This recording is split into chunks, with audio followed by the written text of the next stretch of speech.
Deklaratat e çuditshme të David Icke. Padyshim shumë prej jush kanë dëgjuar për studiuesin ose për teoricien tim David Icke.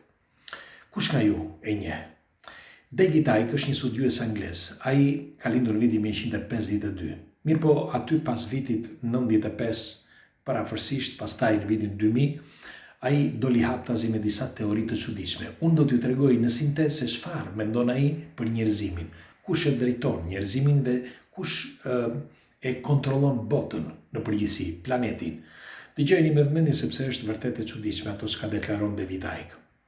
Si gjithmonë kush është rastisht, nëse nuk e keni bërë ende, lidhuni me faqen që të shihemi sërish dhe faleminderit që jemi bashkë. David Icke deklaron që në librat e tij gjeni gjithandaj këto informacione do t'ju japun, por unë do t'ju tregoj thash sintezën e asaj çka ai mendon. Ai pretendon që njerëzimi gjithmonë është drejtuar, pra është manovruar në një grup i çuditshëm, që ai i klasifikon si drakonian, sepse sipas tij bota manovrohet ose kontrollohet nga reptilianët. Normal që ata janë ata që drejtojnë dhe nuk kanë kohë që të merren me njerëzit. Nëse ndodh diçka, ata shkojnë e zhdukin dhe kaq, nuk ka nevojë që ta bindin. Ndërsa marrin pjesë ose dishepujt e tyre janë ata që quhen të quajturit gjaku blu, sepse sipas gjasave këta bëjnë edhe hibrid, pra njerëz hibrid me këto familje. Dhe prej vitesh këta kontrollojnë nëpërmjet këtyre familjeve, pra familje që janë njerëzore, por që kontrollojnë njerëzit dhe bëjnë ato çka u thon reptilianët me pak fjalë. Dhe ky është sinteza se si ata kontrollojnë njerëzit me anë të specieve hibride, si mund të quhen. Sepse kur në qoftë se do të ndërhyjnë për gjëra të rëndësishme, ata marrin informacionin nga hibridët, pra nga njerëzit hibrid, dhe i thonë, me një fjalë, i informojnë për disa gjëra që kanë ndodhur. Tani, gjëja e parë, David Icke thotë që kanë qenë gjithmonë në planetin Tokë, por më përpara s'kishin se sa çfarë të kontrollonin, sepse njerëzit ishin ignorantë dhe jetonin nëpër pyje dhe nëpër male. Shumë pak jetonin nëpër shtëpia. Dhe nuk kishte ai zhvillim që është sot. Dhe çfarë bën ata? Ata, sipas gjasave të David Icke, bën, me fjalë alienët, bën luftën e parë dhe luftën e dytë botërore. Pse? Për dy arsye. E para njëri që të pastronin një pjesë të madhe të njerëzve. Dhe e dyta, të formonin edhe njerëz se si do të kontrollohej pra raca njerëzore në vijim. Sepse përcaktoi, në fakt është e vërtetë ajo që thotë ai fillim, pra vitet në 1900, fillimi i viteve 1900, përcaktoi ecurinë e njerëzimit. Çdo gjë që ndodhi atëherë vazhdoi. Kufit, ligjet, çdo gjë. Nëse e shikoni dhe secili shtet ka, si mund të quhen, legjislacionin e vet dhe ka mënyrën e vet të qeverisjes. Mirë po, ç'është e vërteta, pikërisht në atë periudhë u vendos se si, thash, do të kontrolloj gjithë njerëzimi. Dhe sipas tij, ishin dy gjëra.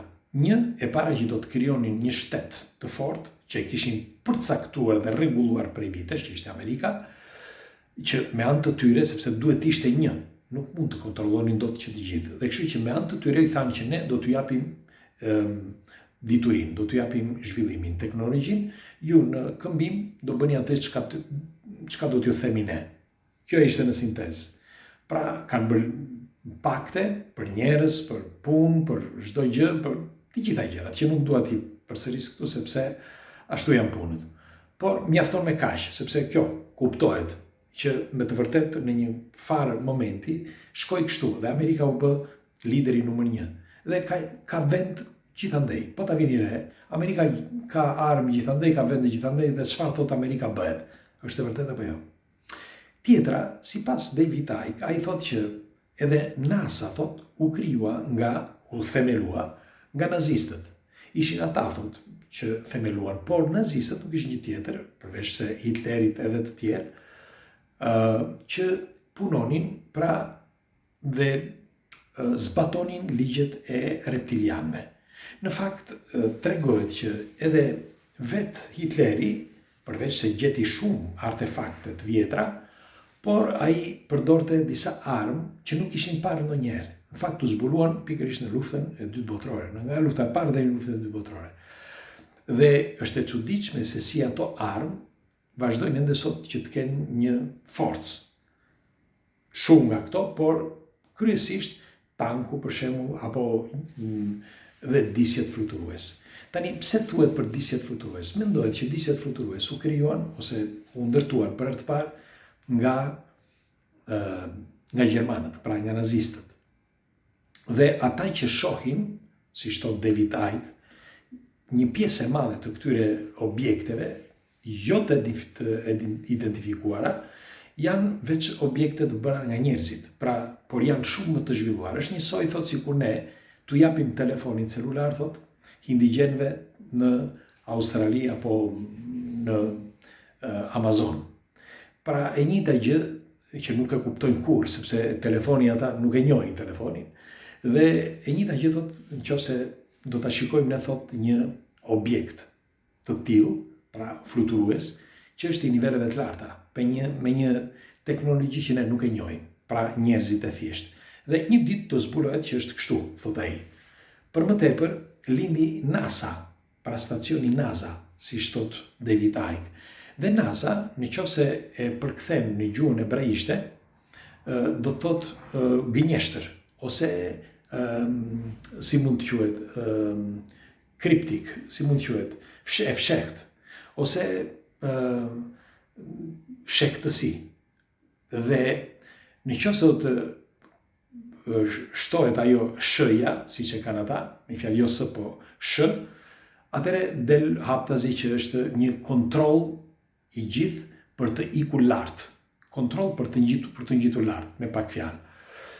Por ka një problem, si thot David Icke. Asnjëherë nuk ka shkuar lart, ishte vetëm për të kontrolluar, këtu thot, sepse njeriu nuk mund të shkojë jashtë orbite, sipas David Icke.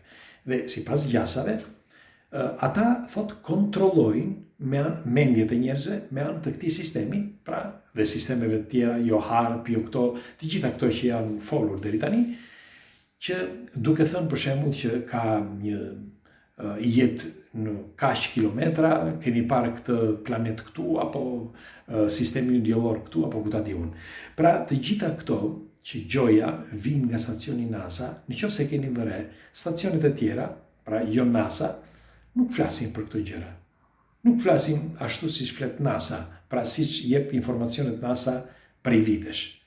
Dhe janë këto arsyeje që, sipas David Icke, tregojnë që jemi nën kontroll, kemi qenë dhe vazhdojmë të jemi nën kontroll. Tani disa për jush ndoshta nuk e kuptuan mirë. Nëse ne nuk ishim të kontrolluar deri në vitet 1900, pas viteve 1900, ne kontrollojmë me anë të teknologjisë. Pra kontrollojmë mendjet nëpërmjet televizorit dhe telefonave, sepse kontrollon mendjen që kontrolluar trupin. Kontrollojnë mendjet me anë të informacione të gjitha këto çajnë, sepse ata i shpikën të gjitha, dhe njëkohësisht thonë që gjoja kemi parë këtë yll atje, këtë planet atje, apo ku ta diun të gjitha këto, për të mbajtur mendjen e njeriut nën kontroll, sepse duke menduar njeriu që atje larg ka diçka të rëndësishme dhe është një që mund të gjej këtë kontakt që është NASA, stacioni NASA, për popullin është çdo gjë, pra është gjithçka, është një shpresë. Nëse e keni vëre që të gjitha stacionet e botës, të gjitha, kinezët, japonezët, indianët, të gjithë, janë të detyruar që t'i përshtaten urdhrave dhe ligjeve të stacionit NASA. Pse? Si është e mundur? Nëse se Kina është më vete, nëse Japonia është më vete, që nuk është më vete, askush me këto, pse duhet të marrin urdhër nga NASA? Kush është NASA?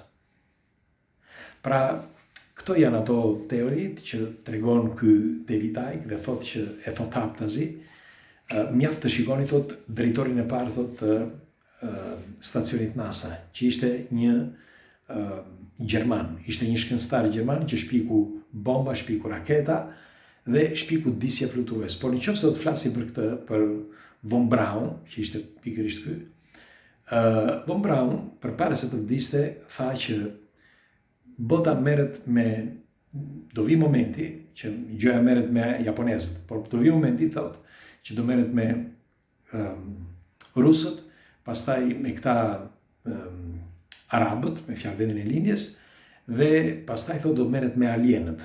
Dhe në fund fare thot do kuptojnë që çdo gjë thot ishte e krijuar nga ne.